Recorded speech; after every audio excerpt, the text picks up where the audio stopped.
Hello everyone, আমি সোমা স্মিকাওয়ারের সোমা। আজকে আমার লোকেশন রয়েছে, ক্লায়েন্টের বাড়ি রয়েছে, ক্লায়েন্ট বলবো না, একটা বোনই বলবো। খুবই মিষ্টি একটা বোন। ওর লোকেশন রয়েছে পানিখালি সারদাপল্লিতে। আর এখন বাজে সকাল 6টা। আর আমাদের ঘড়িতে কিন্তু 6টা 10 দেখতে পাবেন, 10 মিনিট ফাস্ট রয়েছে। আর আমরা দুজন এখন এই যে বেরিয়ে পড়েছি লোকেশনে যাওয়ার উদ্দেশ্যে। আর আমার বাড়ির থেকে কিন্তু লোকেশনে যেতে ওই 40 মিনিট মতন লাগবে। আর এই যে আমরা এখন দত্তপ্রিয়া ব্রিজটা পার করে নিয়েছি। আর এখন কিন্তু নদীতে অনেক জল হয়েছে। এখন যেহেতু বর্ষা, রোজ দিনই বৃষ্টি হচ্ছে কম বেশি। আর এখন সকালেও কিন্তু ছিটেফোঁটা বৃষ্টি পড়ছিল আমরা যখন যাই। আর এই যে দেখুন, আমরা এখন এই যে পানিখালি পৌঁছে গেছি। এখন এই যে পানিখালি থেকে রানাঘাটের দিকে যেতে হবে।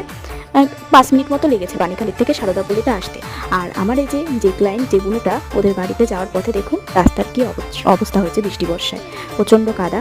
আর ওদের বাড়ির থেকে একজন নিতে এসেছিল আমাকে রাস্তা পর্যন্ত, সেই আমার ব্যাগটা নিয়ে গেছে, আমাকে নিয়ে যেতে হয়নি। আর ওদের ব্যবহার এমনিতে খুবই ভালো ছিল। আর লুকটা কেমন হয়েছে অবশ্যই জানাবেন।